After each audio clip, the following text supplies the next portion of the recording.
ان الرجل لیعمل بعمل اہل الجنہ حتی ما يبقى بینہ وبینہا الا ذراع فیسبق علیہ الکتاب فیعمل بعمل اہل النار فیدخلها. بس اوقات ایک انسان نمازیں، روزے، حج، زکوٰۃ، انفاق، صدقات، ہمدردی، خیرخواہی، ویلفیئر کے کام، بڑے بڑے پروجیکٹس اور بڑی بڑی نیکیاں عمر بھر کرتا رہتا ہے، اور کرتے کرتے جنت کی راہوں پہ سفر کرتے کرتے منزلیں قریب ہوتی جاتی ہیں. جنت کے اور اس کے درمیان محض ایک ہاتھ کا فاصلہ ہوتا ہے. وہ جنت میں داخل ہونے ہی والا ہوتا ہے.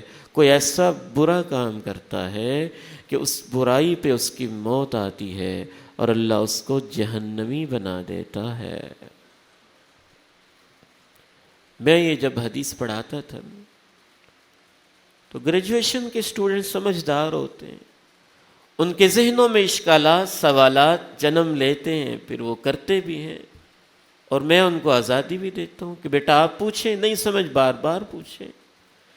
وہ ایک ہی سوال کرتے تھے کہ سر جی اس میں جانے والے کا کیا قصور ہے؟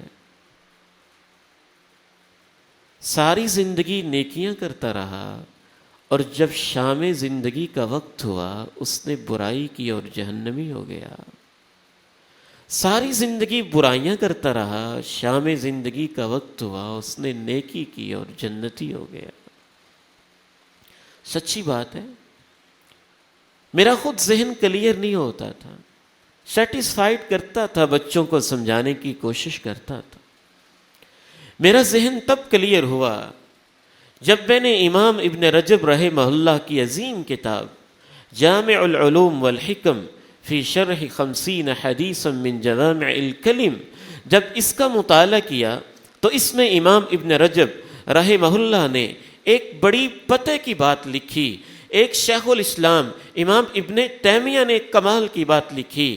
کہا ایسے نہیں ہوتا بالعموم، بالعموم جیسی زندگی ہو ویسی موت ہوتی ہے. 99.99% یہی ہوتا ہے، جیسے زندگی ویسے موت. لیکن یہ ایکسیپشنل کیسز ایسے کیوں ہو جاتا ہے کہ زندگی بھر برائیاں کی، موت اچھی، زندگی بھر اچھائیاں کی، موت بری. امام ابن رجب رحمہ اللہ لکھتے ہیں بدسیسۃ فی قلبہ، ایسے اس وقت ہوتا ہے جب نیتیں خراب ہوں، دل میں فساد ہو، ارادوں میں مفادات ہوں، اور اللہ کے لیے بندہ خالص نہ ہو، تو مرتے ہوئے اس کو ذلیل کرنے کے لیے اس کی اندر کی دنیا اللہ دکھا دیتا ہے.